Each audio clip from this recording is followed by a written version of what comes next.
Il existe deux versions de Pierre.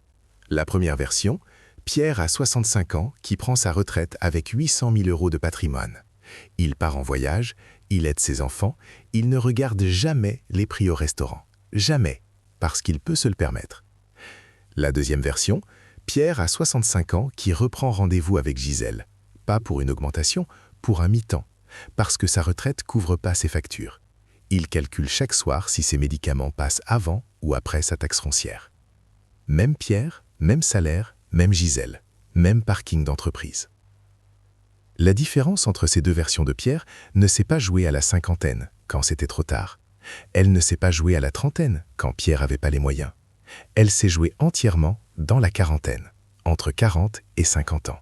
Une décennie, 10 ans, 3650 jours. Aujourd'hui, on regarde pourquoi, et surtout, laquelle de ces deux versions de Pierre tu es en train de devenir. J'ai 34 ans, donc techniquement j'ai encore 6 ans avant que ça commence. 6 ans c'est long. Enfin c'est ce que je me dis depuis mes 28 ans. Pourquoi la quarantaine spécifiquement? Pourquoi pas la trentaine? Pourquoi pas la cinquantaine? Parce que la quarantaine, c'est le seul moment de ta vie où 3 forces financières s'alignent en même temps. Force numéro 1, le pic de revenus. En France, le salaire atteint son maximum entre 42 et 55 ans. C'est maintenant que tu gagnes le plus. C'est maintenant que tu as le plus de matières premières pour construire quelque chose. Force numéro 2, le temps restant.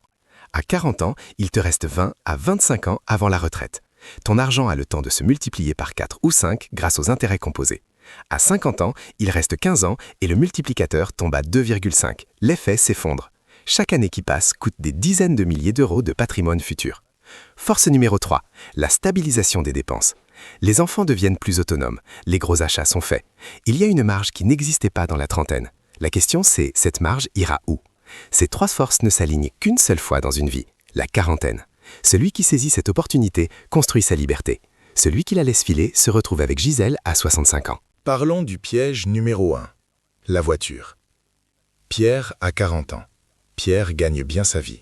Pierre veut que ses voisins le sachent. Pierre achète un SUV premium à 45 000 € en leasing. 400 € par mois. Sur 10 ans, 48 000 €. Si ces 400 € avaient été investis chaque mois pendant 25 ans à 5% de rendement annuel, ils représentaient 220 000 € à la retraite. 220 000 €. Pierre a choisi le regard de ses voisins. Les voisins s'en foutent. La retraite de Pierre, non. Pierre libre, à 65 ans, roule en occasion certifiée. Il est arrivé à destination. Pierre pauvre, à 65 ans, a une belle voiture garée devant une maison qu'il ne peut plus payer. Ma voiture actuelle a 12 ans. Elle fait le boulot. Mes collègues me demandent quand je vais en changer. Je leur dis bientôt. Ça fait 4 ans que je dis bientôt. Bientôt, c'est un concept très flexible. Piège numéro 2. La maison plus grande. La quarantaine, c'est le moment où tout le monde veut agrandir. La maison doit refléter la réussite. On passe d'un bien à 300 000 € à une maison à 520 000 €. Les mensualités augmentent de 500 € par mois. Vous croyez dépenser un peu plus par mois en logement. En réalité, cette différence investie sur 25 ans représente 300 000 € de patrimoine en moins à la retraite. 300 000 €. L'agrandissement du logement ne coûte pas 500 € par mois. Il coûte ta liberté financière à 65 ans. Pierre libre est resté dans son appartement modeste. Il a des options. Retraite anticipée, mi-temps choisi, aide à ses enfants sans se mettre en danger. Pierre pauvre a une belle maison et un crédit qui court encore sur 12 ans à 65 ans. Mon appartement fait 62 mètres carrés. Quand j'ai des invités, on est un peu serré. Mais les invités repartent. Les crédits, non. Piège numéro 3. Les études des enfants. La quarantaine, c'est aussi le moment le plus cher de l'éducation. Lycée privé, école de commerce, école d'ingénieur. Certains parents arrêtent complètement d'épargner pour financer ces frais.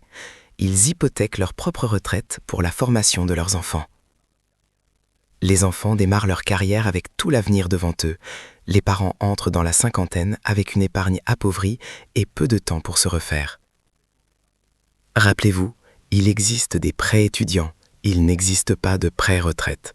Personne ne viendra vous prêter de l'argent pour votre retraite. Personne. Les familles qui s'en sortent font des choix fermes, filière publique d'excellence, contribution des enfants via un job étudiant. Pas par manque d'amour, pas par logique mathématique pure. Maintenant, les chiffres, les vrais. Pierre A et Pierre B. À 40 ans, ils sont identiques. Même salaire, même épargne de départ, 160 000 euros. Pierre A investit 500 € par mois de 40 à 65 ans.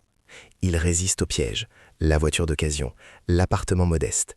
Il maintient son investissement coûte que coûte. Pierre B cède à l'inflation de son style de vie. Il investit presque rien de 40 à 50 ans. À 50 ans, il panique. Il essaye de rattraper en mettant le double, 1 000 € par mois de 50 à 65 ans. Résultat à 65 ans, Pierre A, 800 000 € de patrimoine investi, Pierre B, 250 000 €. Pierre B a pourtant mis plus d'argent total sur les 15 dernières années. Mais l'avantage du temps ne se récupère jamais. Une décennie de relâchement creuse un écart qu'une décennie d'efforts intenses ne suffit pas à combler. C'est la loi des intérêts composés. Elle ne triche pas, elle ne négocie pas, elle compose. Les intérêts composés. J'avais appris ça au lycée, en maths. J'avais pas compris que c'était mon futur dont on parlait. J'aurais dû écouter en cours. Enfin, j'aurais dû écouter en cours de manière générale, mais c'est un autre sujet. Alors, qu'est-ce que Pierre peut faire maintenant, à 34 ans? Premièrement, comprendre que chaque année qui passe avant 40 ans est une année de plus où les intérêts composés travaillent pour lui. Commencer maintenant vaut toujours mieux que commencer à 40 ans. Deuxièmement, identifier ses pièges personnels.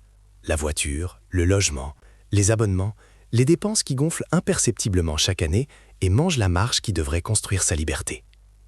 Troisièmement, investir régulièrement. Pas beaucoup, régulièrement. 500 € par mois pendant 25 ans à 5%, c'est 280 000 €. 200 € par mois, 112 000 €. Même petit, c'est mieux que rien. Et rien, c'est exactement ce que Pierre Pauvre a fait pendant sa quarantaine. La quarantaine ne triche pas. Elle compose exactement comme l'argent. Tes décisions d'aujourd'hui sont les intérêts de ta liberté future ou de ta contrainte permanente. Il existe 2 versions de toi à 65 ans. Les deux ont déjà pris leur décision. Pas à 60 ans, pas à 50 ans. Maintenant.